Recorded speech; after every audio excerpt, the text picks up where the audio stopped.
Hi, I'm Kate. My husband once told me I was nothing without him, that I was just a pretty face he'd rescued from mediocrity, that my dreams were cute little hobbies he tolerated.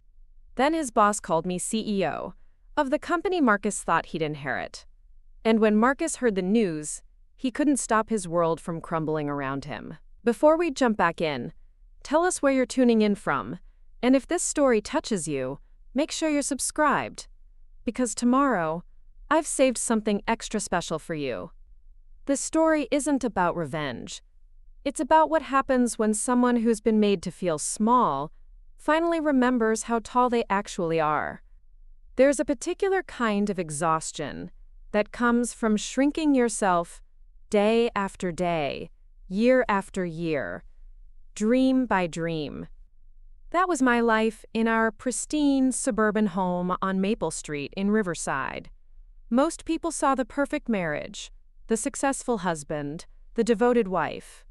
They didn't see the daily erosion of my spirit. I used to be someone else entirely.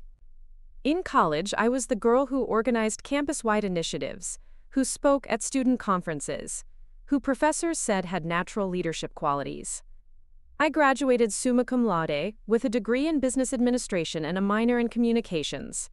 I had job offers from 3 Fortune 500 companies. I was going to change the world, or at least make a meaningful dent in it. Then I met Marcus Richardson at a networking event during my senior year. He was already working at Pinnacle Solutions, a mid-sized consulting firm that specialized in corporate restructuring. He was charming, confident, and 5 years older than me. He had this way of making me feel like I was the only person in the room when he talked to me. He bought me expensive dinners, sent flowers to my dorm, and told me I was the most beautiful woman he'd ever seen. When he proposed 6 months after graduation, I said yes without hesitation. I thought I was living a fairy tale. The successful businessman sweeping the ambitious graduate off her feet. What I didn't realize was that Marcus had very specific ideas about what our marriage should look like, and none of them included me having a career that might compete with his. Our wedding was everything I dreamed of as a little girl. 300 guests, a reception at the Riverside Country Club, and a honeymoon in Tuscany. I felt like the luckiest woman alive. Marcus was established, handsome, and he chose me. Looking back, I can see how naive I was, how easily I confused his possessiveness with protection, his control with care. The changes started small. First, it was suggestions about my job search. Maybe you should look for something part-time, he'd say, running his fingers through my hair. I make enough to support us both, and I want you to be happy, not stressed. When I mentioned the offer from Mitchell & Associates, a prestigious consulting firm in the city, he frowned. That's a lot of travel, Kate. And long hours. How are we supposed to build a life together if you're never home? I convinced myself he was being considerate. After all, he was thinking about our future, our potential family. So I took a position at Riverside Community Foundation instead, a local nonprofit that paid half what I could have made elsewhere, but offered regular hours and meaningful work. Marcus seemed pleased with my choice, though he had opinions about that too. It's sweet that you want to help people, he'd say when I talked about our latest fundraising campaign or community outreach program. But don't get too invested. Remember, this is temporary, until we start having kids. I'd nod and smile, but something inside me withered a little each time he dismissed my work as a placeholder for motherhood. The first year of marriage was an adjustment period, or so I told myself. Marcus worked long hours at Pinnacle Solutions, often coming home after 8 o'clock, sometimes later. He'd be tired and stressed, and I learned to read his moods, to anticipate his needs. If he'd had a bad day, I'd make his favorite meal and keep conversation light. Preparing and narrating this story took us a lot of time, so if you are enjoying it, subscribe to our channel, it means a lot to us. Now, back to the story.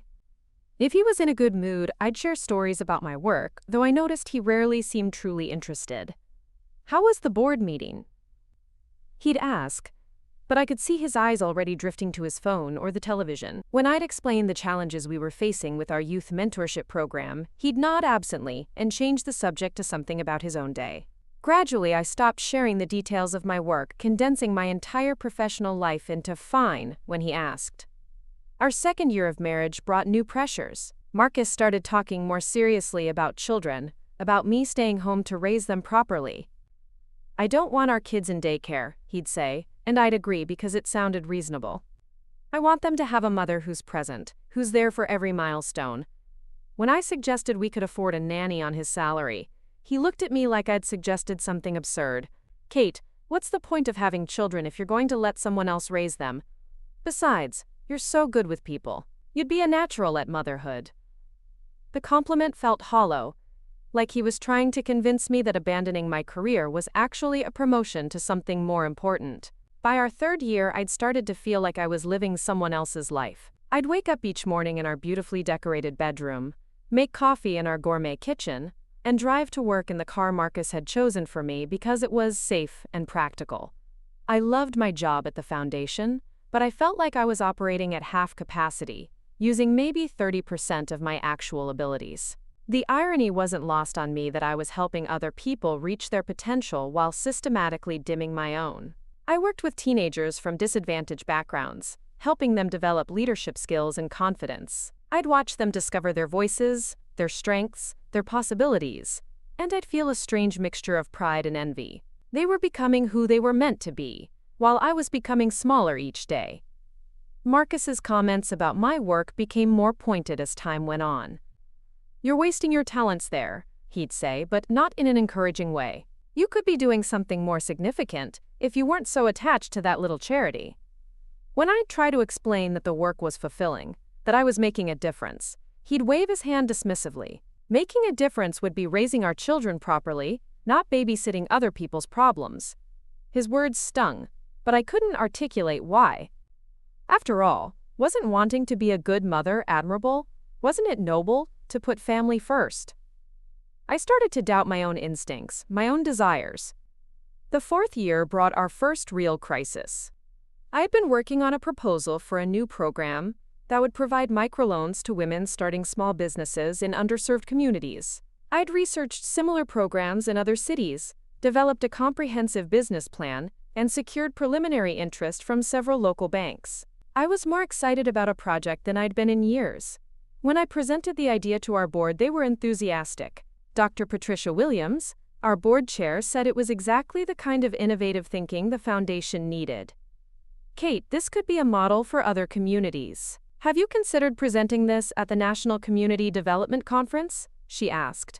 The conference was in Chicago, 3 days of workshops and networking with professionals from across the country. It was an opportunity to share our work, learn from others, and potentially gain national recognition for our program.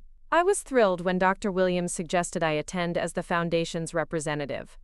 That excitement evaporated when I told Marcus about the trip. His face darkened immediately. "Absolutely not," he said, his voice firm.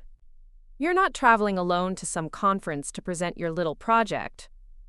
The dismissive way he said, "little project," made my stomach clench. "Marcus, this is important for the foundation. And for my professional development. It's only 3 days." I tried to keep my voice calm, reasonable. "What's important is our marriage. What's important is you being here, not gallivanting around the country playing businesswoman." He stepped closer, his tone becoming more patronizing. "Kate, I know you think this work matters, but let's be realistic. You're not changing the world with your community programs. You're a volunteer coordinator at a local nonprofit. Don't let them fill your head with delusions of grandeur." The words hit me like a physical blow. Volunteer coordinator? I was the program director, responsible for a budget of over $2 million and a staff of 12. I'd increased our fundraising by 40% over 3 years, and had been invited to speak at the conference because of my innovative approaches to community development. But, in that moment, facing Marcus's dismissive certainty, I felt small and foolish.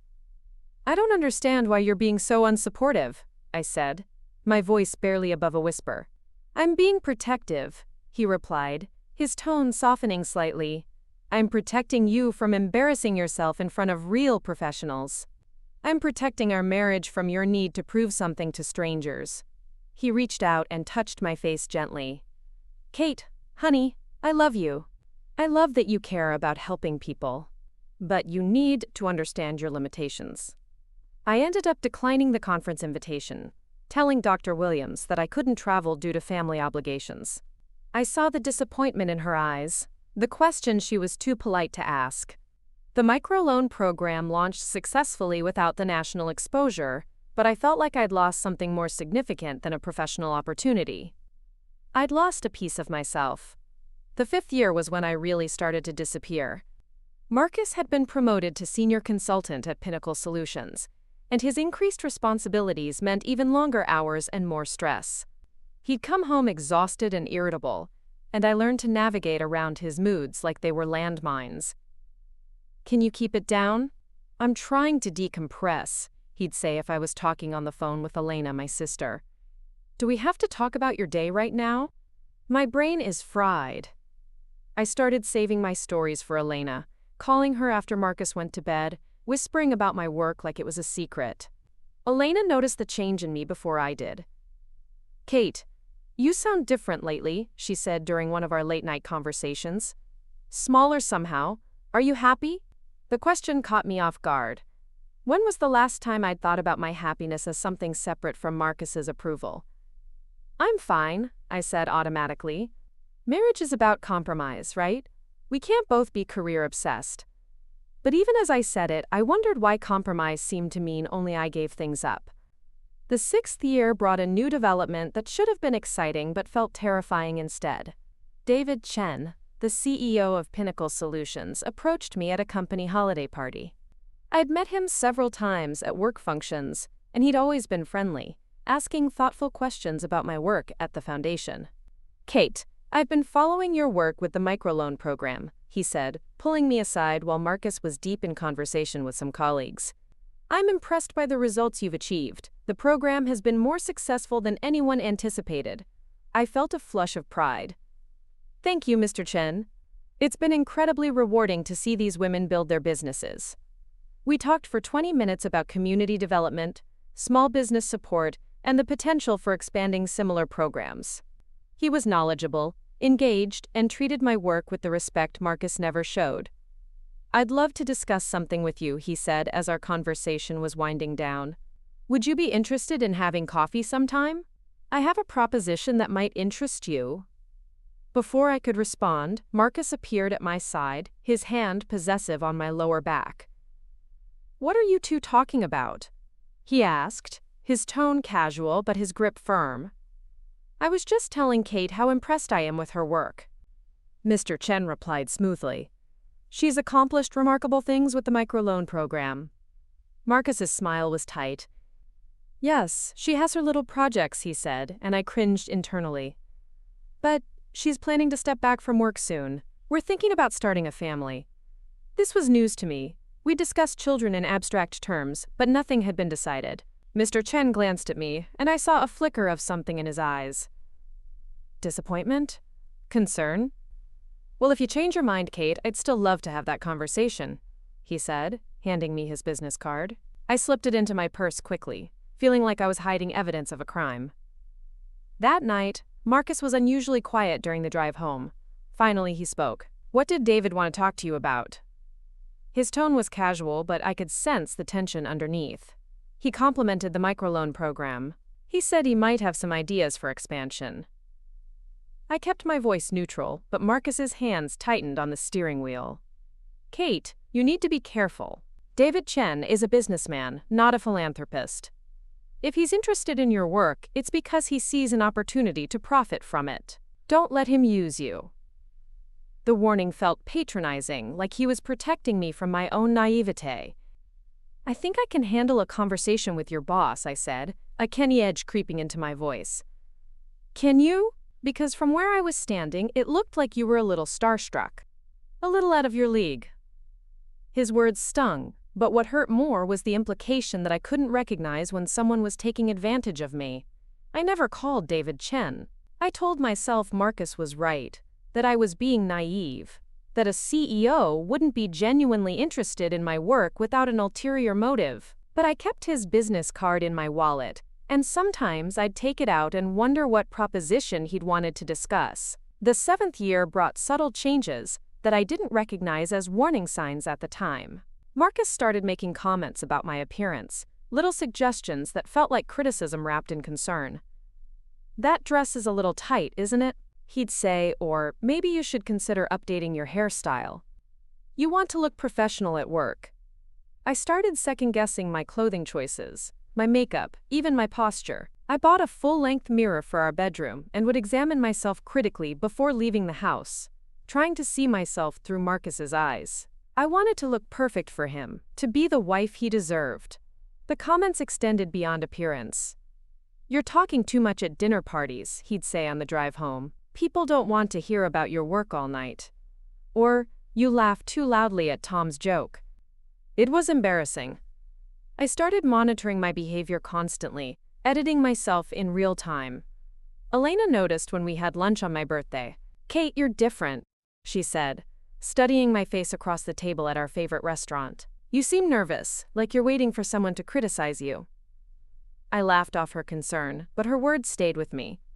"I'm just tired. Marcus has been working late a lot, and I've been picking up extra responsibilities at the foundation." It was true, but it wasn't the whole truth. I was tired of being careful, tired of measuring my words, tired of making myself smaller to fit into the space Marcus had created for me. The 8th year was when the comments became more pointed, more personal. "You're not as sharp as you used to be," Marcus said one evening when I'd made a mistake balancing our checkbook. "Maybe all that stress at work is affecting your thinking." When I suggested we hire a financial advisor, he looked at me like I'd suggested something absurd. "Kate, managing household finances isn't rocket science. If you can't handle basic math, maybe you should reconsider whether you're really cut out for program management." His words were delivered with a smile, but they cut deep. I'd always been good with numbers, had managed million-dollar budgets without issue, but suddenly I was questioning my basic competence. I started making lists to remember things, double-checking my work obsessively, apologizing for minor mistakes that wouldn't have bothered me before. I was becoming anxious, uncertain, dependent on Marcus's approval for validation. Looking back, I can see how systematically he was undermining my confidence, but at the time, I thought I was just having a rough patch. The 9th year brought the most devastating blow yet. The foundation had been selected to receive a significant grant from the State Community Development Agency, largely based on the success of our microloan program. Dr. Williams asked me to represent the foundation at the award ceremony and to give a brief presentation about our work. I was terrified and excited in equal measure. This was recognition on a state level, validation that our work mattered, that I had contributed something meaningful. I spent weeks preparing my presentation, practicing in front of the mirror, refining my talking points. I bought a new suit, had my hair styled professionally, and felt more confident than I had in years. The ceremony was held at the state capitol, and I was one of 6 directors presenting that day. When my turn came, I walked to the podium with my head high, looked out at the audience of legislators, nonprofit leaders, and media representatives, and found my voice. I spoke about the 53 women who had received microloans through our program, about the businesses they'd created, the jobs they'd provided, the communities they'd strengthened. I talked about Maria, who'd started a catering business that now employed 12 people. About Jennifer, who'd opened a childcare center that served working mothers in her neighborhood. About Susan, who'd launched a cleaning service that had grown into a small empire. The presentation was a success. People approached me afterward with congratulations, with questions about replicating our model, with offers to collaborate. A reporter from the State Journal asked for an interview. I felt like I was glowing from the inside out. That glow dimmed when I called Marcus to share the news.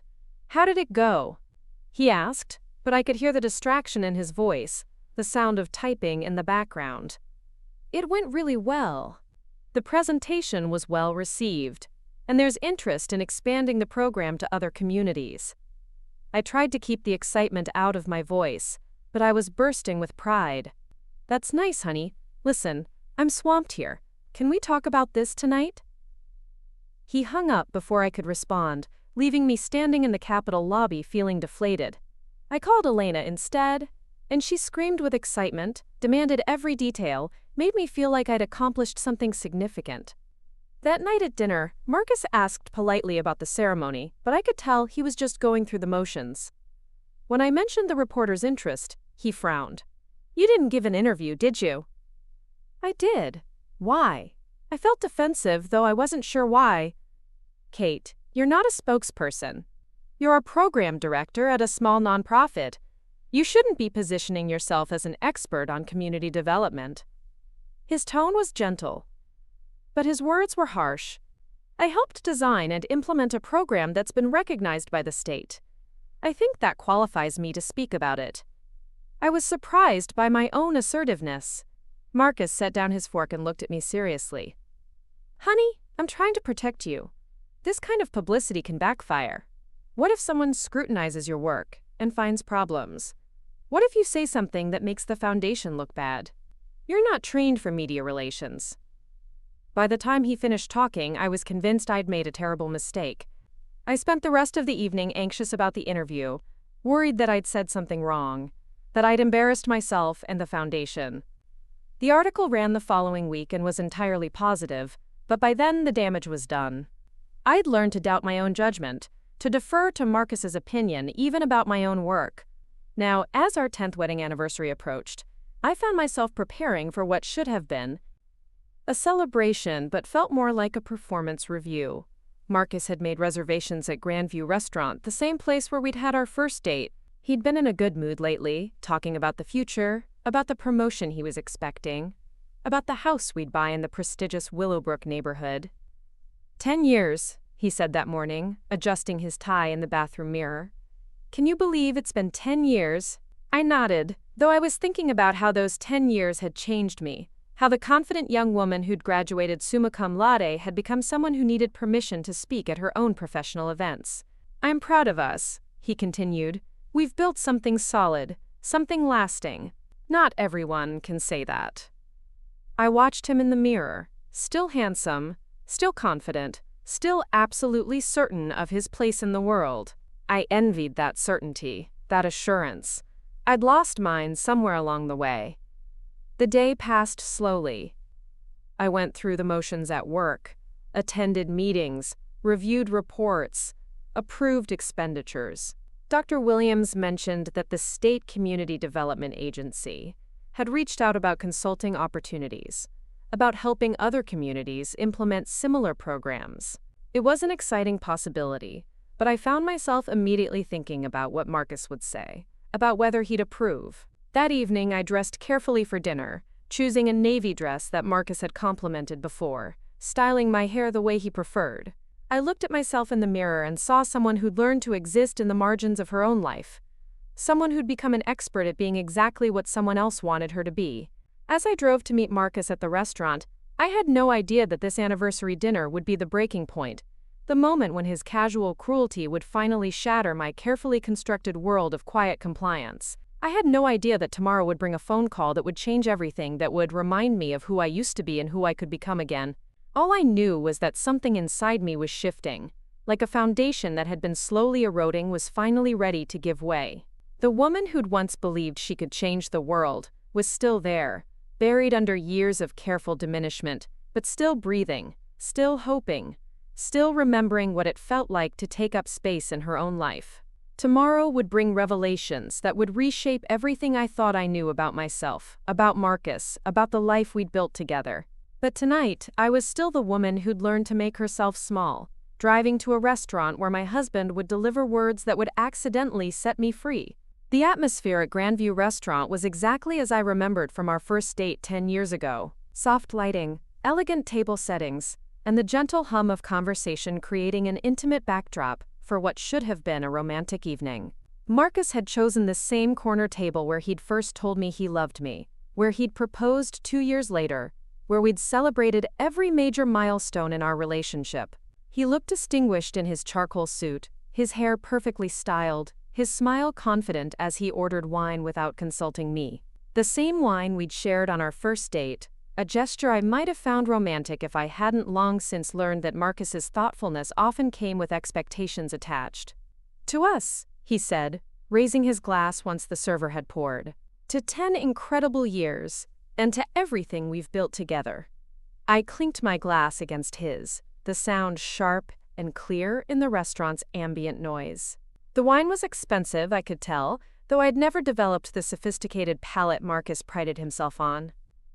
"It's hard to believe it's been a decade," I said, settling into the familiar rhythm of anniversary conversations. We'd have the same basic exchange every year, touching on memories, acknowledging growth, making vague promises about the future.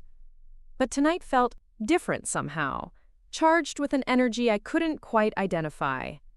Marcus leaned back in his chair, his posture relaxed but his eyes alert. "You know, I was thinking about this earlier, about how much we've both changed, how much we've accomplished." He paused, swirling his wine thoughtfully. "I mean, look at where we are now compared to where we started." I nodded, though I wasn't sure we were thinking about the same changes. Marcus had indeed transformed over the decade, evolving from an ambitious young consultant into a polished senior executive. His salary had tripled, his responsibilities had expanded, and his confidence had grown accordingly. He moved through the world with the assurance of someone who'd never doubted his right to success. My own transformation felt more complicated. I'd become more refined, more accommodating, more adept at reading social situations and responding appropriately. I'd learned to dress for his preferences, to moderate my voice in public, to deflect attention rather than attract it. I'd mastered the art of being the perfect supportive spouse, but I wasn't sure that evolution had taken me in the direction I'd originally intended. "Do you ever think about what we wanted back then?" I asked, surprising myself with the question. "When we were first married, I mean, the dreams we had, the plans we made." Marcus's expression shifted slightly, a flicker of something I couldn't quite read. "Of course I do. And I think we've exceeded most of our expectations. The house on Maple Street, the financial security, the social connections. We've built exactly the life we talked about." Had we talked about this life? I tried to remember those early conversations, the late-night discussions about our future. I recalled Marcus's ambitions clearly, his plans for advancement at Pinnacle Solutions, his vision of suburban success. But my own dreams from that time felt hazy, like photographs that had been overexposed. "I remember wanting to make a difference," I said quietly. "To use my education to create positive change in the world." The words felt strange in my mouth, like a language I'd once spoken fluently but had forgotten through disuse. Marcus smiled indulgently. "And you have made a difference. The work you do at the foundation is admirable. You've helped dozens of women start small businesses, provided support for families in need. That's meaningful work, Kate." The praise should have felt good, but instead it felt patronizing. The way he said small businesses and meaningful work suggested something lesser, something cute, but ultimately inconsequential. I found myself wondering what he would say if I told him about the consulting opportunities Dr. Williams had mentioned, about the possibility of expanding our model to other states. "Sometimes I wonder what would have happened if I'd taken that job at Mitchell & Associates," I said, the words escaping before I could stop them. "If I'd pursued the corporate track instead of nonprofit work." Marcus's smile faltered for just a moment. "You'd have been miserable. All that travel, those crushing deadlines, the cutthroat competition. You're much better suited to the collaborative environment at the foundation. You get to help people without all the stress and politics of the corporate world." The certainty in his voice bothered me. How could he be so sure about what would make me happy or unhappy? How could he know better than I did what I was suited for? I'd been successful in every academic and professional environment I'd encountered, but somewhere along the way, I'd started accepting his assessments of my capabilities as fact. "You know what I love about you?" Marcus continued, his voice taking on the warm tone he used when he wanted to be particularly persuasive. "You're not driven by ego or ambition like so many women today. You care about substance, about making a real difference in people's lives rather than just climbing some corporate ladder." I nodded automatically, though his words felt like a cage disguised as a compliment. When had ambition become a dirty word in our marriage? When had my desire for professional growth been reframed as ego? I remembered the young woman who'd graduated summa cum laude, who'd received multiple job offers, who'd been excited about the possibilities ahead of her. That woman had been ambitious, had been driven, had been proud of her accomplishments. The server appeared to take our dinner order, and Marcus ordered for both of us without asking what I wanted. Grilled salmon for me, the ribeye for himself, sides chosen to complement the wine he'd selected. I'd stopped correcting this behavior years ago, had learned to appreciate his decisiveness rather than resent his presumption. "I have some news," Marcus said once the server had left. His tone was casual, but I could see the excitement in his eyes. "David Chen called me into his office yesterday. There's going to be a restructuring at Pinnacle Solutions, and he's considering me for the Vice President of Operations position." I felt a genuine spark of happiness for him. "Marcus, that's wonderful. You've worked so hard for this opportunity." And he had worked hard, putting in long hours, taking on challenging projects, building relationships with key clients. His success was well-deserved. "It's not official yet," he cautioned, but his smile suggested he was confident about the outcome. "The announcement won't come for another month or so, but David hinted that I'm the frontrunner." He leaned forward, his voice dropping slightly. "Kate, this position would change everything for us. The salary increase alone would be substantial, but the prestige, the opportunities for advancement, the social connections." I listened as he outlined his vision for our future: the larger house in Willowbrook, the country club membership, the European vacations. It sounded like a good life, a comfortable life, a life that would make many people envious. But as he talked, I found myself wondering where I fit into this picture beyond being an attractive accessory to his success. "What about children?" I asked when he paused. "We've talked about starting a family. How would that work with your increased responsibilities?" Marcus's expression grew thoughtful. "Actually, I think the timing might be perfect. With the higher salary, you could afford to take a real break from work, not just maternity leave, but actually stay home and focus on raising our children properly." He reached across the table and took my hand. "Imagine being able to dedicate yourself completely to motherhood, to creating the kind of home environment that produces successful, well-adjusted children." The idea should have been appealing, but instead it filled me with a vague sense of panic. What would I do with my education, my experience, my hard-won expertise in community development? What would happen to the programs I'd created, the relationships I'd built, the work that had given my life meaning? "I love what I do at the foundation," I said carefully. "The microloan program is just getting started, and there are so many possibilities for expansion. Dr. Williams mentioned that other communities are interested in replicating our model." Marcus squeezed my hand gently. "And that's exactly the kind of thinking that makes you such a caring person. But Kate, you have to be realistic about priorities. Once we have children, they need to come first. You can't build a family while you're focused on your career." The assumption that I couldn't balance both bothered me, especially coming from someone who'd never questioned his own ability to be both a father and a professional. "Lots of women manage to do both," I said, though my voice lacked conviction. "Lots of women try to do both," Marcus corrected. "But something always suffers. Either the children don't get the attention they need, or the career becomes a series of compromises and half measures. You're too good a person to shortchange our children that way." His logic was seductive, wrapped in concern for hypothetical children and faith in my maternal instincts. But underneath the reasonable words, I sensed something else: a desire to have me completely under his control, completely dependent on his approval and support. Our food arrived, and we shifted to lighter topics. Marcus told me about his latest client project, a corporate restructuring that was proving more complex than anticipated. I listened and asked appropriate questions, playing the role of the supportive wife who was interested in her husband's work without trying to offer unwanted advice. "What about you?" he asked as we finished our main course. "How are things at the foundation? Still working on that loan program?" I started to tell him about the success stories, about the women whose businesses were thriving, about the economic impact our program was having on local communities. But as I talked, I could see his attention drifting, his responses becoming more perfunctory. "That's great, honey," he said when I paused. "I'm glad you're finding the work fulfilling." The word fulfilling carried a subtle dismissal, as if my professional satisfaction was a nice hobby rather than a serious pursuit. Actually, there's something I wanted to discuss with you, I said, surprising myself with the decision to share what had been on my mind. Dr. Williams mentioned that the State Community Development Agency is interested in having me consult on similar programs in other communities.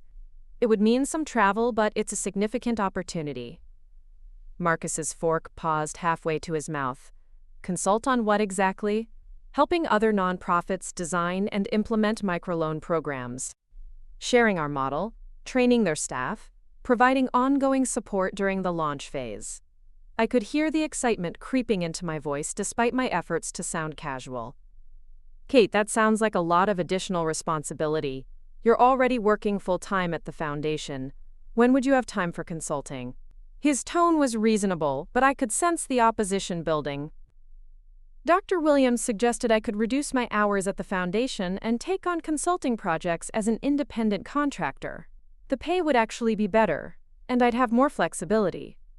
I'd done the math, had even researched the logistics. It was a viable option, maybe even a better option than my current position. Marcus set down his fork and looked at me seriously.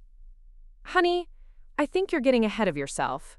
Consulting requires a level of expertise and credibility that takes years to develop. You've done good work at the foundation, but that doesn't automatically qualify you to advise other organizations. His words hit me like a physical blow. I'd helped design and implement a program that had been recognized by the state, that had generated interest from communities across the region. The State Community Development Agency had specifically requested my involvement because of my expertise, but Marcus was making it sound like I was overestimating my qualifications. The agency approached me specifically because of our success, I said, my voice smaller than I'd intended. They wouldn't have made the offer if they didn't think I was qualified. Kate, you're taking this too personally. I'm not saying you're not capable, I'm saying you might not be ready for that level of responsibility. What if you take on these consulting projects and can't deliver? What if you damage the foundation's reputation? What if you fail publicly? The questions multiplied in my mind, each one breeding new doubts. What if I wasn't as competent as I thought? What if the success of the microloan program was due to factors beyond my control? What if I was deluding myself about my abilities? I just think you should focus on what you know you can do well, Marcus continued. The foundation work suits you. You're good at building relationships, at providing support and encouragement. That's valuable work, even if it's not as glamorous as consulting. By the time dessert arrived, I'd convinced myself that the consulting opportunity was too risky, too ambitious, too far outside my comfort zone. Marcus had managed to reframe my professional confidence as dangerous overreach, my expertise as lucky circumstance, my opportunities as threats to my security. I'm proud of you, he said as we shared a chocolate mousse cake.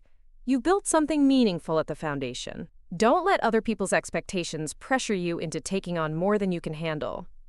I nodded, though I wasn't sure who these other people were or what expectations he was referring to. Dr. Williams had made a suggestion, not applied pressure.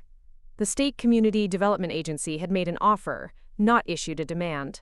But Marcus had managed to make the opportunity sound like a burden, a source of stress rather than potential growth. As we prepared to leave the restaurant, Marcus pulled out his phone to check messages. His expression grew serious as he read, and I could see the familiar signs of work stress creeping into his features. Problem at the office? I asked as we walked to his car. David Chen sent an email about a client emergency.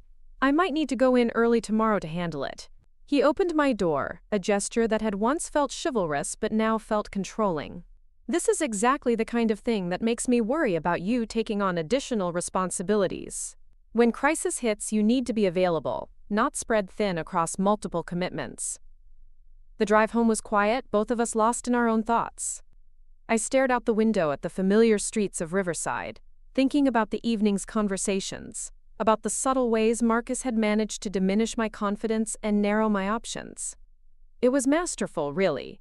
The way he could make his limitations for me sound like protection, his doubts about my abilities sound like caring concern. When we arrived home, Marcus went straight to his study to deal with the work emergency. I changed into comfortable clothes and sat in our living room, surrounded by the beautiful things we'd accumulated over 10 years of marriage. The furniture was elegant, the artwork carefully chosen, the overall effect sophisticated and tasteful. It was the kind of home that appeared in magazines, the kind of life that looked perfect from the outside. But sitting there alone, I felt like a stranger in my own life. The woman who'd once believed she could change the world had been replaced by someone who needed permission to pursue professional opportunities, who doubted her own expertise, who'd learned to make herself smaller to fit into someone else's vision of who she should be. I thought about the consulting opportunity, about the possibility of working with organizations across the country, of sharing knowledge and expertise that had taken years to develop. It was exactly the kind of work I'd dreamed about in college, the kind of impact I'd hoped to make. But Marcus's words echoed in my mind, raising questions about my readiness, my qualifications, my ability to handle the pressure. My phone buzzed with a text from Elena, asking how the anniversary dinner had gone. I started to type a response, then stopped. How could I explain that my husband had spent the evening systematically undermining my confidence while making it sound like love? How could I describe the way he'd made me question my own professional judgment? How could I admit that I'd let him convince me to turn down an opportunity I'd been excited about? Instead, I typed back that it had been lovely, that we'd had a nice time, that Marcus was excited about a possible promotion. The response was true but incomplete, like most of my communications with friends and family had become. I learned to edit my experiences, to present only the parts that fit the narrative of our successful marriage. Later, as I prepared for bed, I caught sight of myself in the bathroom mirror. The woman looking back at me was beautifully dressed, carefully made up, perfectly groomed. But her eyes looked tired, uncertain, like someone who'd been holding her breath for so long she'd forgotten how to breathe normally. I thought about the girl I'd been in college, the one who'd organized campus initiatives and spoken at conferences without questioning whether she was qualified. That girl had believed in herself, had trusted her instincts, had been excited about the possibilities ahead of her. Where had she gone? When had I stopped believing in my own capabilities? Marcus appeared in the doorway, his tie loosened, his sleeves rolled up from dealing with the work crisis. "Everything sorted out?" I asked, grateful for the distraction from my own thoughts.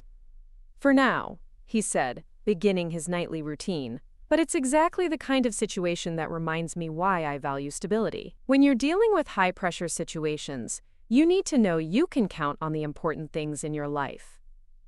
I nodded, understanding that I was one of those important things, one of the stable elements that allowed him to take professional risks. But what about my own need for growth, for challenge, for the opportunity to use my education and experience to their fullest potential?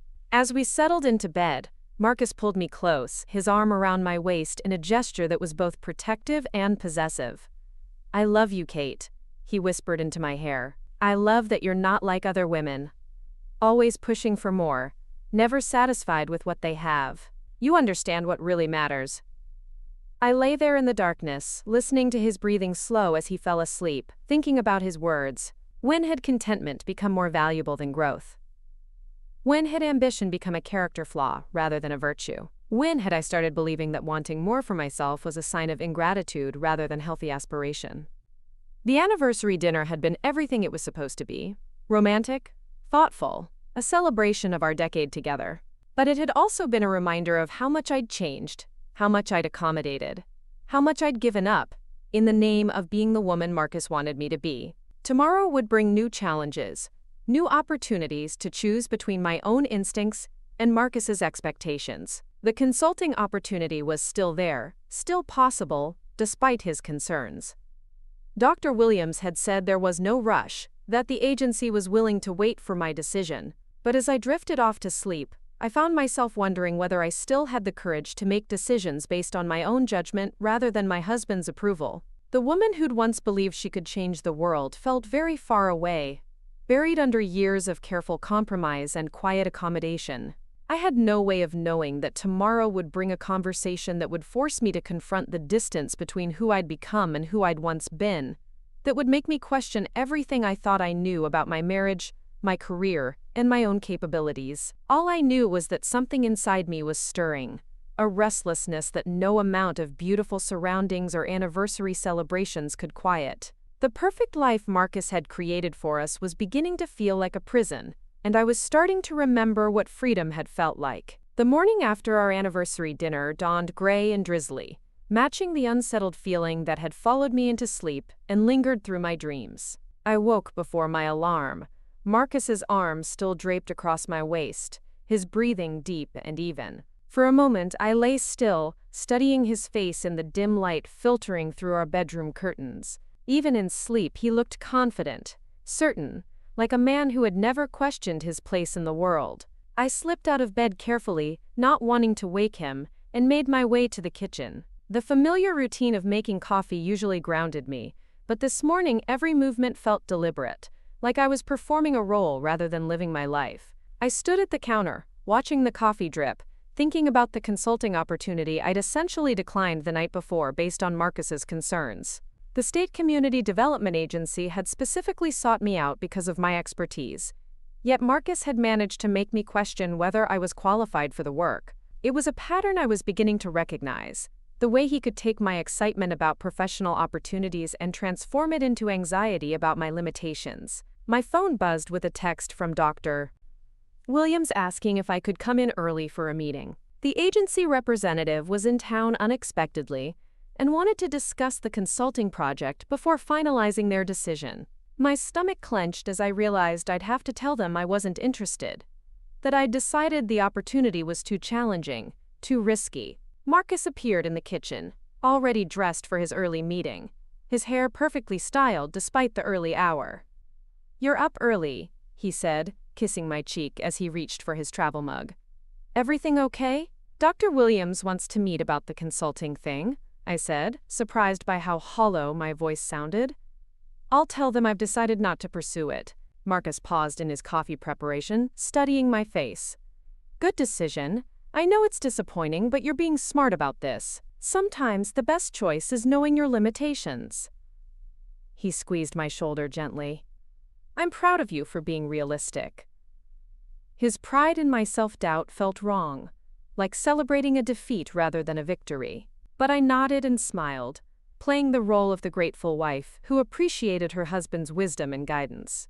After Marcus left for his meeting, I sat in our pristine kitchen, surrounded by the expensive appliances and elegant fixtures that represented our success, and felt more alone than I had in years.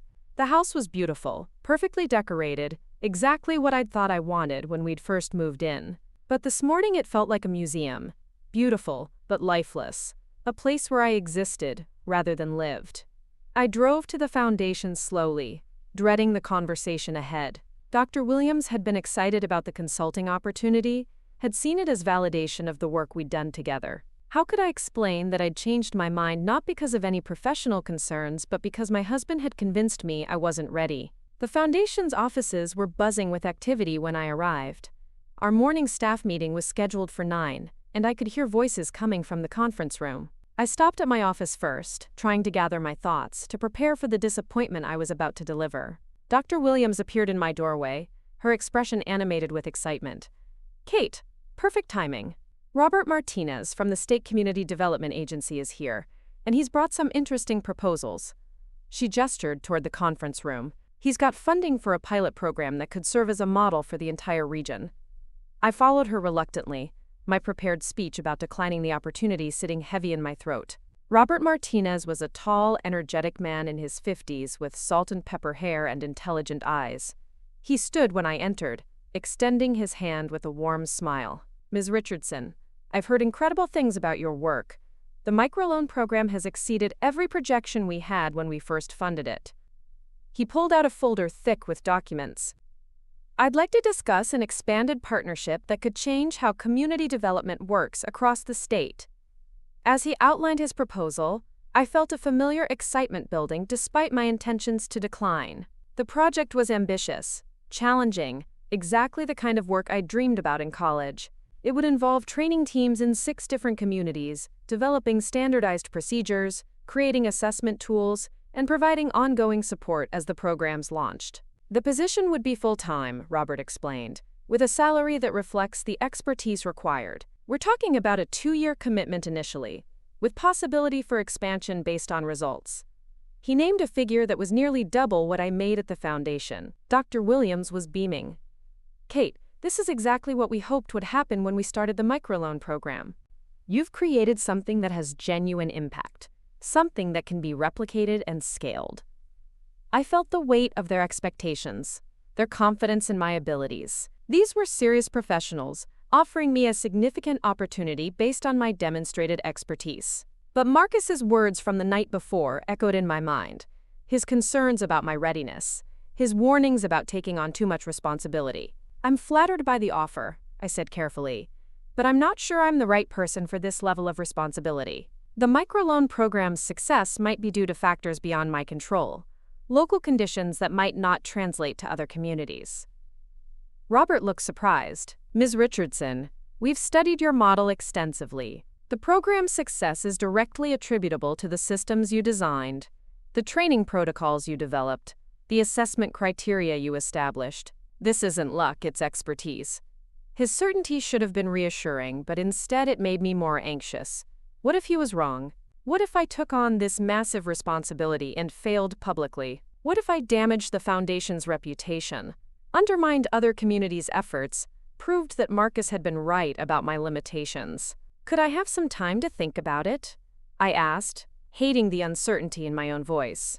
Of course, Robert said, though I could see the puzzlement in his expression. But I should mention that this opportunity won't be available indefinitely. We need to move forward with the pilot program within the next month.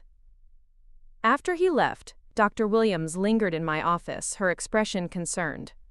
Kate, what's going on? This is everything you've worked toward. 6 months ago, you would have jumped at this opportunity. I wanted to explain, to tell her about Marcus's concerns, about my growing doubts about my own capabilities. But how could I admit that I'd let my husband convince me to question my professional judgment? How could I explain that the confident woman who designed and implemented the microloan program had been replaced by someone who needed permission to pursue her career? I'm just being cautious, I said finally. It's a big responsibility, and I want to make sure I'm making the right decision. Dr. Williams studied my face for a long moment. Kate, you've been different lately. More hesitant, more self-doubting. The woman who created the microloan program didn't second-guess herself this way. She paused, choosing her words carefully. Is everything okay at home? The question hit me like a physical blow. Was my professional insecurity so obvious that my colleagues were noticing? Had I become so uncertain, so dependent on Marcus's approval, that it was affecting my work? Everything's fine, I said automatically, the response I'd trained myself to give. Marcus has been very supportive of my career. But even as I said the words, I wasn't sure they were true. Was questioning my every professional decision supportive? Was discouraging me from pursuing opportunities supportive? Was making me doubt my own expertise supportive? I spent the rest of the day in a fog, going through the motions of my regular responsibilities while my mind churned with conflicting thoughts. The consulting opportunity was everything I'd worked toward. Exactly the kind of impact I'd wanted to make. But Marcus's warnings about failure, about taking on too much, about not being ready, had planted seeds of doubt that were growing into full-blown panic. During lunch, I called Elena, desperate for perspective from someone who knew me well. I got offered an amazing consulting position, I told her, but I'm not sure I should take it. Kate, that's wonderful. Tell me everything. Her enthusiasm was immediate and genuine, so different from Marcus's measured concerns. As I described the opportunity, Elena's excitement grew. This is incredible. You're going to be working at the state level, sharing your expertise with communities across the region. Why wouldn't you take it? Marcus thinks I might not be ready for that level of responsibility, I said, the words feeling strange in my mouth. He's concerned that I might fail, that I might damage the foundation's reputation. The silence on the other end of the line stretched uncomfortably long. Finally, Elena spoke, her voice carefully controlled. Kate, honey, what does Marcus know about community development? About your qualifications? About the work you've been doing? The question caught me off guard. Marcus knew I worked at the foundation, knew I managed the microloan program, but he'd never shown much interest in the details of my work. He'd never asked about my training protocols, my assessment criteria, my success metrics. He'd never visited the foundation, never met my colleagues, never observed me in my professional environment. He knows I've been successful, I said weakly, but does he know why you've been successful? Does he understand your methodology, your expertise, your professional judgment? Elena's voice was gentle but insistent. Kate, you have a master's degree in business administration. You've been working in community development for 10 years. You've created programs that have been recognized at the state level. Why would you need your husband's permission to pursue your career? Permission. The word hung in the air between us, highlighting something I'd been reluctant to acknowledge. When had I started needing Marcus's approval for my professional decisions? When had his opinion become more important than my own judgment? I don't need his permission, I said, but the words lacked conviction. Then why are you considering turning down an opportunity you're excited about because he has concerns? Elena asked. Kate, I love you, but you've changed. You used to trust your instincts, trust your abilities. You used to make decisions based on your own judgment. After I hung up, I sat in my car in the Foundation's parking lot, Elena's words echoing in my mind. She was right, I had changed. The woman who'd graduated summa cum laude, who'd received multiple job offers, who'd been eager to take on challenges, had been replaced by someone who needed validation from her husband to pursue her career. The drive home was a blur of conflicting emotions. Part of me wanted to call Robert Martinez immediately and accept the consulting position. Part of me was terrified of disappointing Marcus, of proving his concerns justified. Part of me was angry at myself for becoming so dependent on his approval. Marcus was already home when I arrived, sitting at the kitchen counter with his laptop open, his expression focused and intense. He looked up when I entered, his smile warm but distracted. How was your day? He asked, returning his attention to the screen. Get that consulting thing sorted out? Actually, the offer was more substantial than I initially thought, I said, setting down my purse with more force than necessary. It's a full-time position with the State Community Development Agency. The salary is nearly double what I make now. Marcus's fingers paused over the keyboard. Double? That seems unrealistic for consulting work. It's not just consulting, it's program development, training, implementation oversight. They want me to lead a team that will establish microloan programs in 6 communities across the state. I could hear the excitement creeping back into my voice despite my efforts to stay neutral. Kate, that sounds like a significant time commitment. What about our plans for starting a family? What about the promotion I'm expecting? My schedule is going to be demanding enough without you taking on some high-pressure state job. His response was exactly what I'd expected, but this time it sparked something different in me. Not doubt, but irritation. This is about my career, Marcus, about using my education and experience to make a real impact. Your career? His tone was sharp, surprised. Kate, you have a nice job at a local nonprofit. That's not a career, that's community service. A career requires long-term planning, strategic thinking, the ability to handle complex responsibilities. The words hit me like a slap. A nice job at a local nonprofit. Community service. As if the work I'd poured my heart into for 10 years was somehow less valuable than his corporate consulting. As if my expertise was less legitimate than his. I've increased fundraising by 40%, I said, my voice rising. I've managed budgets of over $2 million. I've designed and implemented programs that have been recognized at the state level. How is that not a career? Marcus closed his laptop and turned to face me fully, his expression serious. Kate, I think you're overestimating the significance of your work. Managing a small nonprofit budget isn't the same as handling corporate finances. Running a local program isn't the same as managing state-level initiatives. Then why did the State Community Development Agency specifically seek me out? I demanded. Why are they offering me this position if my work isn't significant? Because they need someone to do the grunt work, Marcus said, his tone becoming patronizing.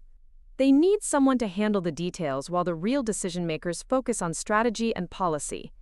You're good at implementation, Kate, but that doesn't make you a strategic thinker. The casual dismissal of my abilities, the absolute certainty in his voice, the way he reduced my expertise to grunt work, triggered something I'd been suppressing for years. The confident woman I'd been in college, the one who'd believed in her own capabilities, suddenly roared back to life. You don't know what you're talking about, I said, my voice steady but furious. You've never taken the time to understand my work, to learn about my responsibilities, to appreciate what I've accomplished. You dismiss everything I do because it doesn't fit your narrow definition of success. Marcus's expression shifted, surprise replacing condescension.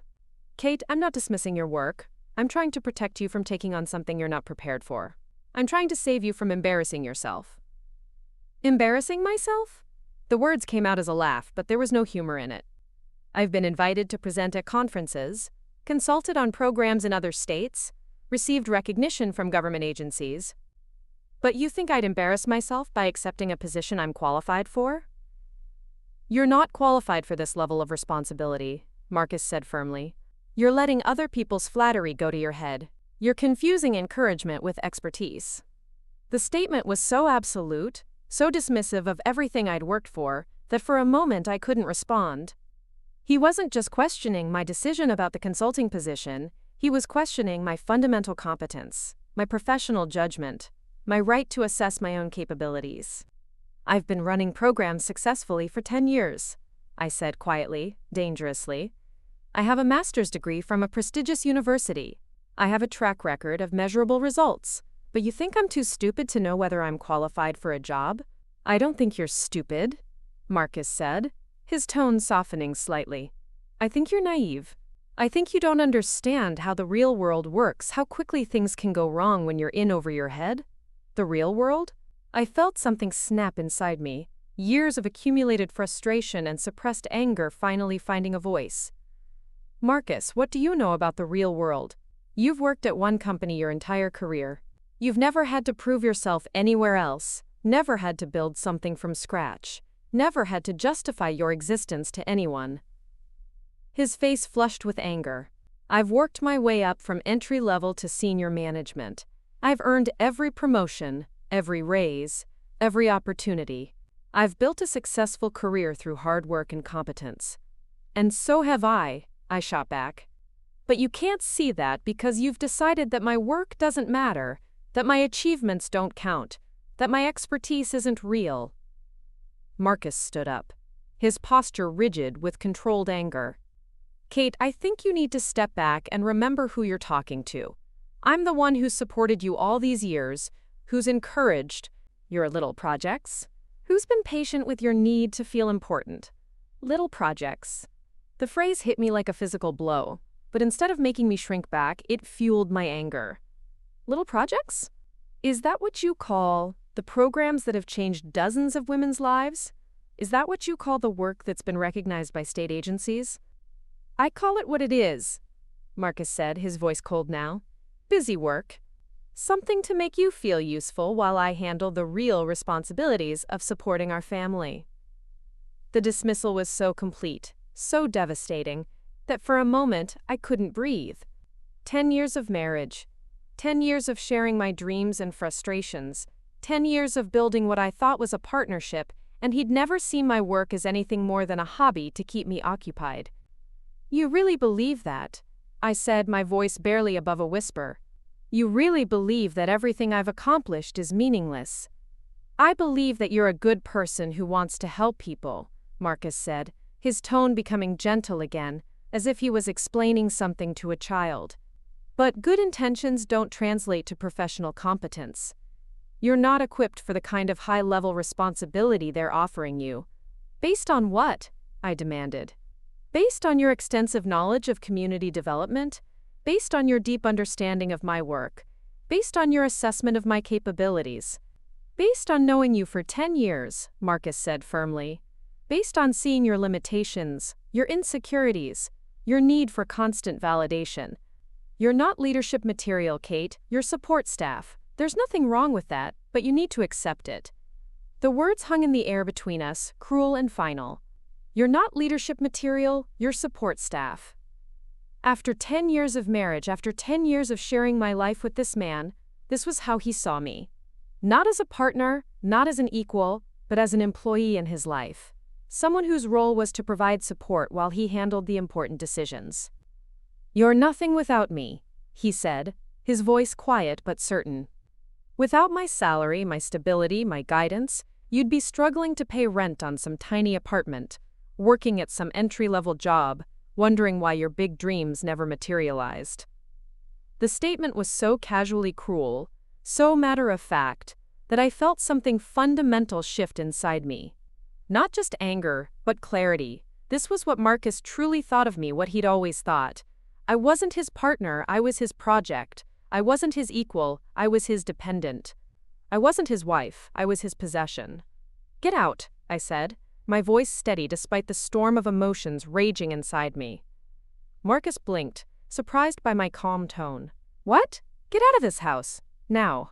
I picked up his laptop, his papers, his coffee mug, and set them by the door. "I need time to think, and I can't do that with you here." "Kate, you're overreacting," Marcus said, but I could see uncertainty in his eyes. "I'm trying to help you make a rational decision. I'm trying to protect you from making a mistake. The mistake I made was letting you convince me that your opinion of my capabilities matters more than my own judgment," I said, opening the front door. "The mistake I made was believing that someone who claims to love me would work so hard to make me doubt myself." "I do love you," Marcus said, his tone becoming urgent. "That's why I'm trying to save you from this. You're not thinking clearly. You're letting pride cloud your judgment." "No, Marcus. For the first time in years, I'm thinking perfectly clearly." I stood by the open door, my hand on the knob. "You have 10 minutes to pack a bag and leave. You can come back tomorrow when I'm at work to get more of your things, but I don't want to see you tonight." "Kate, this is ridiculous. We're married. This is my house too. You can't just throw me out because you're having some kind of breakdown." "This isn't a breakdown," I said quietly. "This is a breakthrough. I'm remembering who I was before I let you convince me I was nothing. I'm remembering what I'm capable of when I'm not constantly questioning my own competence." Marcus stared at me for a long moment, perhaps seeing something in my expression that made him realize I was serious. "Fine," he said finally. "But when you calm down, when you remember how much you need me, I'll be at the Riverside Hotel." "Don't wait too long, Kate. Pride is a luxury you can't afford." After he left, I stood in my kitchen, surrounded by the beautiful life we'd built together, and felt more alive than I had in years. The woman who'd graduated summa cum laude, who'd received multiple job offers, who'd once believed she could change the world, was still there. She'd been buried under years of careful accommodation and quiet self-doubt. But she was still breathing, still hoping, still remembering what it felt like to trust her own judgment. I picked up my phone and scrolled through my contacts until I found Robert Martinez's number. It was late, but this couldn't wait until tomorrow. When he answered, I could hear the surprise in his voice. "Ms. Richardson, I wasn't expecting to hear from you so soon." "Mr. Martinez, I've made my decision about the consulting position," I said, my voice steady and sure. "I'd like to accept your offer." There was a pause, then warmth in his voice. "That's wonderful news. I'm delighted to have you on the team. We'll need to work out the details, but I'm confident this is going to be a successful partnership." After I hung up, I sat in my living room, looking around at the home Marcus and I had created together. It was beautiful, comfortable, exactly what I'd thought I wanted. But it had also been a prison, a place where I'd learned to make myself smaller, quieter, less ambitious. Tomorrow would bring new challenges, new opportunities to prove myself, new chances to remember what I was capable of. But tonight, for the first time in years, I felt like myself again. The woman who'd once believed she could change the world was back, and she was ready to get to work. I had no idea that the next morning would bring a phone call that would change everything, that would validate every instinct I'd suppressed, every dream I'd abandoned, every ambition I'd been taught to question. All I knew was that I was done being nothing, done being support staff in my own life, done letting someone else define my worth and my possibilities. The breaking point had come and gone, and I was still standing. More than that, I was ready to fight for the life I'd always wanted, the career I'd always dreamed of, the recognition I'd always deserved. Marcus had been wrong about so many things, but he'd been especially wrong about this. I was everything without him, and I was about to prove it. The morning sun streamed through my bedroom windows with an intensity that felt almost aggressive, as if the universe was insisting I face the day with full awareness of what I'd done. I'd slept better than I had in months, despite the emotional upheaval of the previous evening. There was something liberating about having made a decision based purely on my own judgment, without filtering it through Marcus's expectations or concerns. I dressed carefully that morning, choosing a navy blue power suit I'd bought years ago but rarely wore because Marcus had commented that it made me look too serious. Looking at myself in the mirror, I realized he'd been right about one thing. I did look serious. I looked like someone who meant business, someone who had important work to do. It was exactly the image I wanted to project. The drive to the foundation felt different, like I was seeing the familiar streets of Riverside with new eyes. The buildings looked sharper, more defined, as if a film had been removed from my vision. When I arrived at the office, I felt a surge of pride looking at the modest building that housed work I'd poured my heart into for 10 years. Dr. Williams was waiting in my office, her expression concerned but hopeful. "Kate, I hope you don't mind me saying this, but you look different today. More like your old self." She studied my face carefully. "Have you given any more thought to the consulting position?" "I accepted it," I said, settling into my chair with a confidence I hadn't felt in years. "I called Robert Martinez last night and told him I'd take the job." The transformation in Dr. Williams's expression was immediate and complete. Her face lit up with genuine joy, and she actually clapped her hands together. "Kate, that's wonderful. I'm so proud of you. This is exactly what you should be doing, exactly what you're meant for." Her enthusiasm was infectious, and I found myself smiling more broadly than I had in months. I have to admit, I'm nervous. It's a big responsibility, and there's a lot of pressure to succeed. "Of course there is," Dr. Williams said, leaning forward in her chair. "But you're ready for it. You've proven yourself here, you've built something remarkable, and now you get to share that expertise with communities across the state. It's a natural progression." Natural progression. The phrase resonated with me because it implied that my career had been building toward this moment, that I'd been developing skills and experience that qualified me for greater responsibilities. Marcus had made it sound like I was reaching beyond my capabilities, but Dr. Williams saw it as the logical next step in my professional development. "There's something else," I said, my voice becoming more serious. "Marcus and I had a significant disagreement about this opportunity. He doesn't think I'm qualified for this level of responsibility." Dr. Williams's expression shifted, concern replacing celebration. "Kate, may I ask you something personal?" When I nodded, she continued. "How does Marcus know whether you're qualified or not? Has he worked in community development? Has he managed programs like yours?" The question was so similar to what Elena had asked that I felt a flash of recognition. "No, he hasn't. He works in corporate consulting, completely different field. Then his opinion about your professional capabilities is just that, an opinion. And it's an opinion based on limited information and no relevant experience." Dr. Williams's voice was gentle but firm. "Kate, I've worked with you for 10 years. I've seen you grow, learn, adapt, succeed. I've watched you handle crises, manage difficult personalities, solve complex problems. If anyone is qualified to assess your professional readiness, it's someone who's actually observed your work."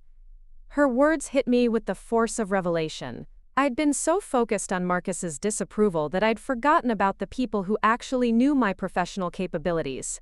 Dr. Williams had seen me in action, had watched me develop programs, had observed my leadership skills. Her opinion was based on direct experience, not assumptions or biases.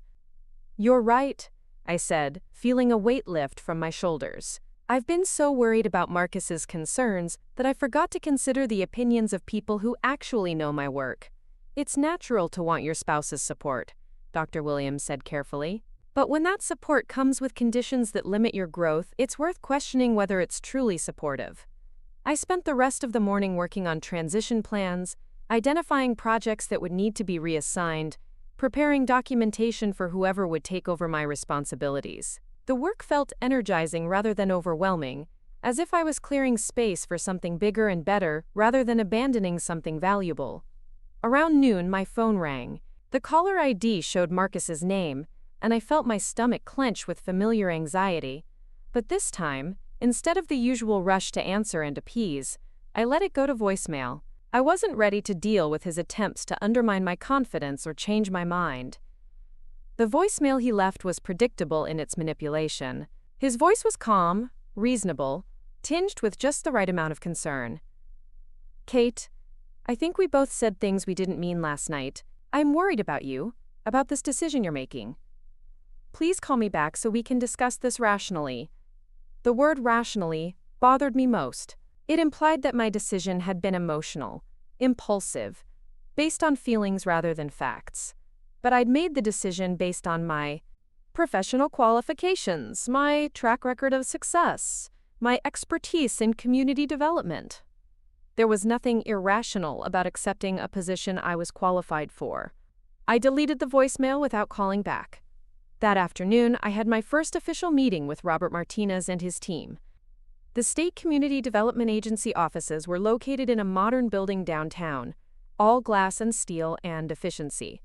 I felt a thrill of excitement as I walked through the lobby, knowing that I was about to become part of something significant. The conference room was filled with people I'd only read about in professional journals: policymakers, program directors, researchers who'd written papers I'd studied in graduate school. For a moment, I felt the familiar flutter of imposter syndrome, the voice that whispered, I didn't belong in this room with these accomplished professionals. But then Robert Martinez introduced me to the team, and I heard how he described my work. Kate has developed one of the most successful microloan programs in the region. Her model has achieved a 93% success rate, with participants showing average income increases of 47% within 18 months. She's exactly the kind of innovative thinker we need leading this expansion. The statistics were ones I'd compiled myself, but hearing them presented in this context made me realize how significant they truly were. I wasn't just someone who'd done good work at a local nonprofit. I was someone who'd achieved measurable, impressive results that had attracted attention from state-level agencies. During the meeting, I found myself contributing ideas, asking questions, challenging assumptions. The other participants listened respectfully, built on my suggestions, treated me as a peer rather than a newcomer. It was the first time in years that I'd been in a professional environment where my expertise was valued and respected. "We're particularly interested in your assessment methodology," said Dr. Sarah Chen, the agency's research director. "The way you've structured the evaluation process could be revolutionary for how we measure program effectiveness." Revolutionary. The word made me sit up straighter. I'd developed the assessment tools because I needed to track our progress, to identify problems early, to demonstrate results to funders. I hadn't realized that my practical solutions represented innovative approaches to program evaluation. "I'd be happy to share the methodology," I said, feeling a confidence I hadn't experienced in years. "I've been refining it for 5 years, and I think it could be adapted for different types of programs." The meeting lasted 3 hours, and by the end I felt like I'd found my professional home. These people spoke my language, understood my work, valued my contributions. I wasn't too ambitious or too serious or too focused on my career. I was exactly what they needed. As I drove back to the foundation, I felt a sense of rightness about my decision that no amount of Marcus's disapproval could shake. I'd spent years questioning my professional judgment, second-guessing my capabilities, accepting his assessment of my limitations. But being in that room, contributing to those discussions, seeing the respect in my new colleagues' eyes, I remembered who I really was. The foundation felt different when I returned, not smaller or less important, but like a launching pad rather than a destination. I'd done good work here, had learned valuable skills, had built a foundation for greater responsibilities. Dr. Williams had been right. This was a natural progression, not a dangerous leap. My phone buzzed with a text from Elena asking how the meeting had gone. I called her back immediately, eager to share my excitement. "Kate, you sound completely different," she said after I'd described the meeting. "You sound like yourself again. Like the woman I remember from college." "I feel like myself again," I said, surprised by the truth of it. "I feel like I've been sleepwalking for years, and I'm finally awake." "What about Marcus?" Elena asked carefully. "How is he handling all this?" I told her about our argument, about his dismissal of my work, about his certainty that I wasn't qualified for the position. Elena listened without interrupting, but I could sense her growing anger. Kate, I have to ask you something, and I want you to really think about the answer. In the 10 years you've been married to Marcus, has he ever encouraged you to pursue a professional opportunity? Has he ever celebrated your achievements without qualification? Has he ever supported your ambitions without expressing concerns about your limitations? I opened my mouth to defend him, to list examples of his support, but found myself struggling to come up with any. He'd been pleased when I got the job at the foundation, but mainly because it meant I wouldn't be traveling or working long hours. He'd acknowledged my successes, but always with caveats about not letting them go to my head. He'd never pushed me to apply for promotions, to seek new challenges, to expand my professional horizons. I don't think he has, I said quietly, the admission feeling like a betrayal and a liberation at the same time. That's not support, Kate. That's control. A truly supportive partner would be excited about your opportunities, proud of your achievements, confident in your abilities. They wouldn't spend years systematically undermining your confidence. After I hung up, I sat in my office, looking out at the parking lot where I'd spent so many lunch hours talking to Marcus on the phone, seeking his approval for decisions I was perfectly capable of making myself. When had I started needing his permission to pursue my career? When had his opinion become more important than my own professional judgment? The rest of the week passed in a blur of transition meetings, documentation, and preparation for my new role.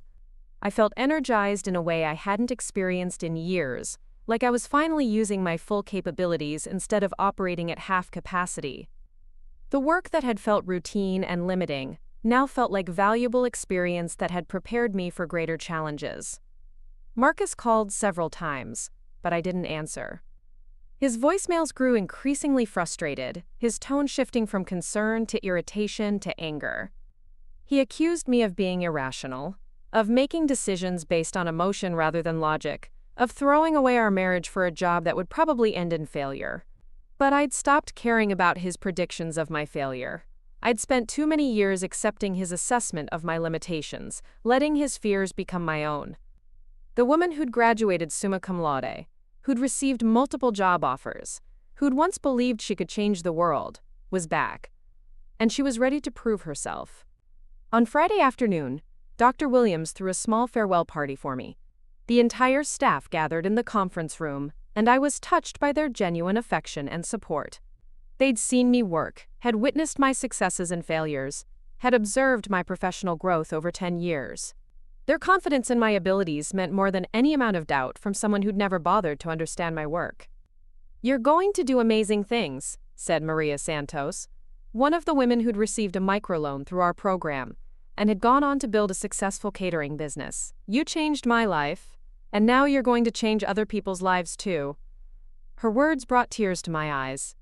This was why I'd gone into community development, why I'd chosen to work with nonprofits rather than pursue corporate careers. The work mattered, the impact was real, and I was good at it.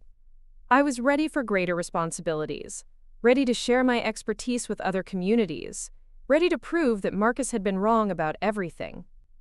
As I cleaned out my office, packing up 10 years of work, I felt like I was shedding an old skin. The woman who'd needed her husband's approval to pursue her career was gone, replaced by someone who trusted her own judgment, who believed in her own capabilities, who was ready to take on the world.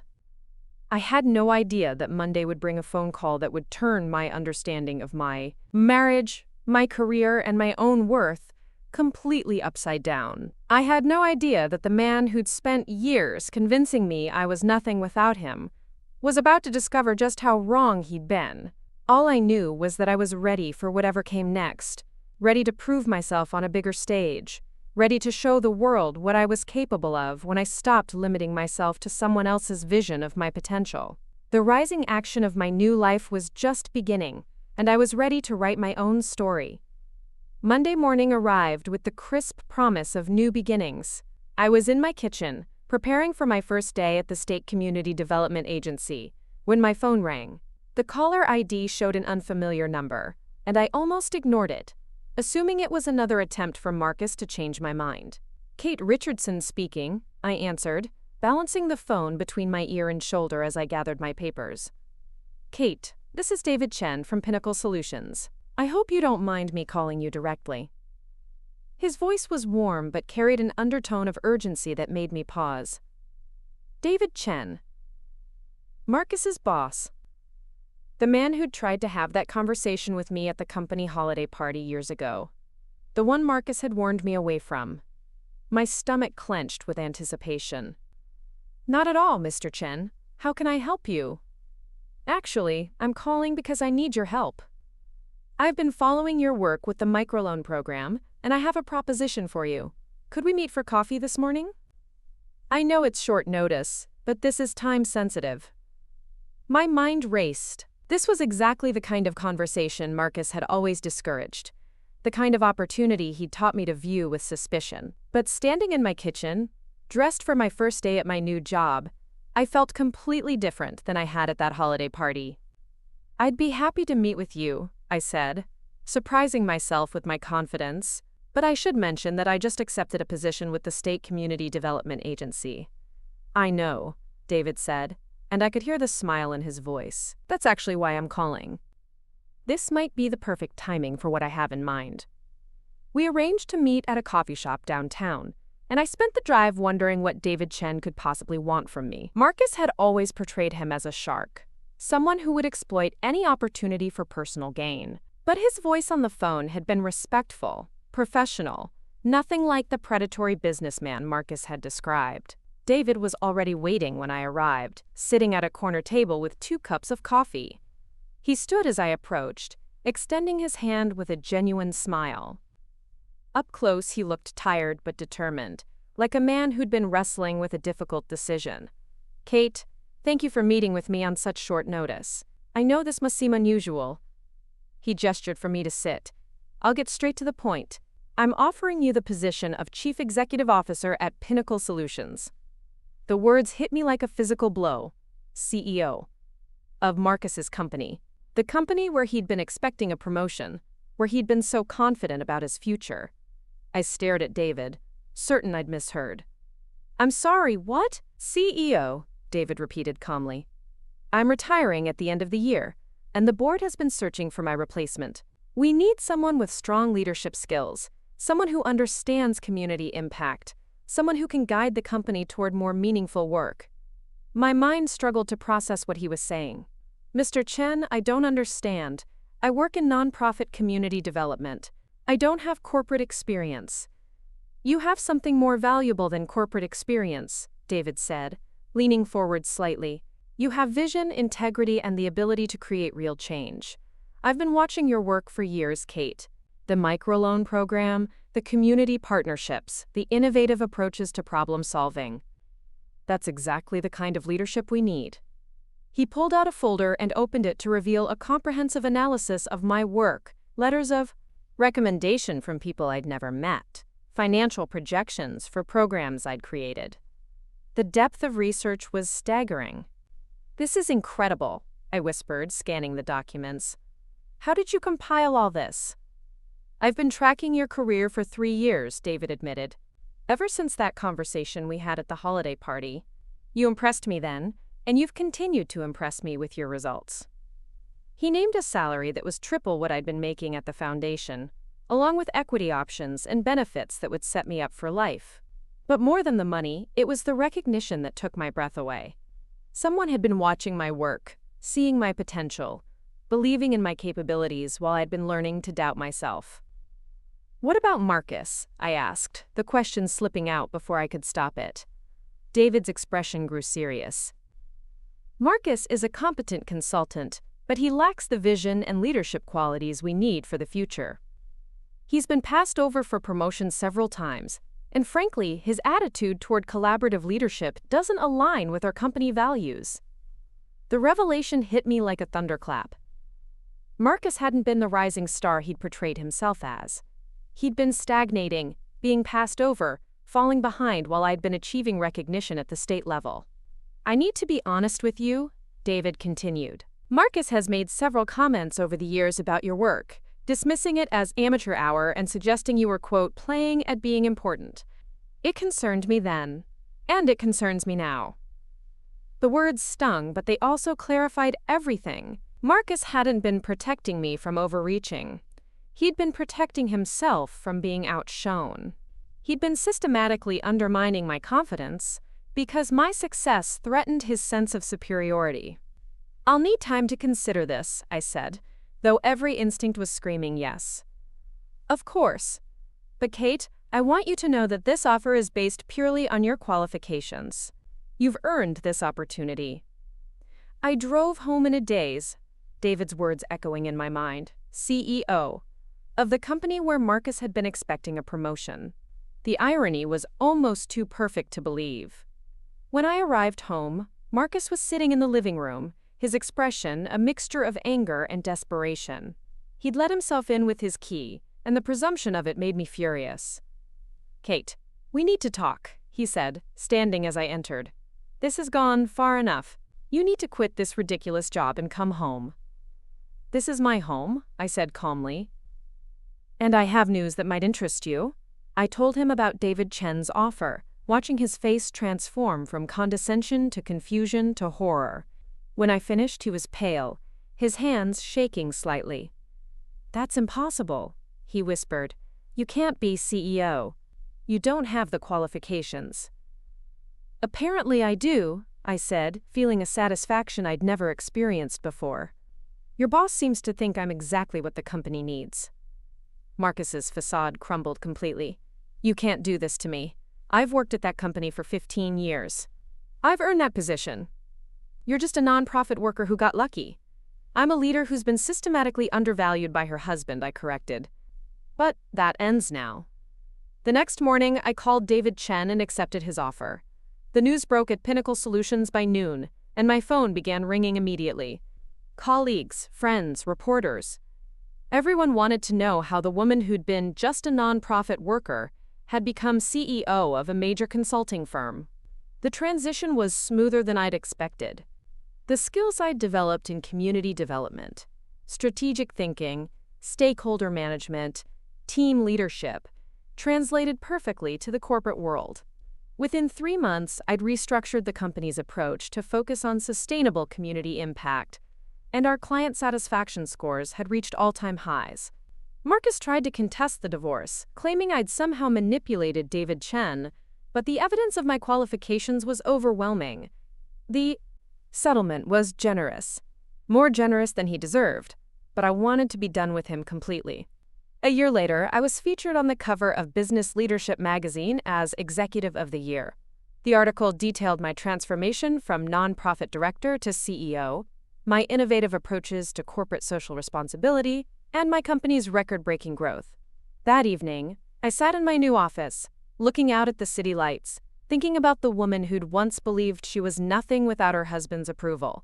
She'd been wrong about so many things, but she'd been especially wrong about her own worth. I wasn't nothing without Marcus. I was everything I'd always been: intelligent, capable, visionary, finally free to prove it. The woman who'd once believed she could change the world had remembered that she actually could. And she was just getting started.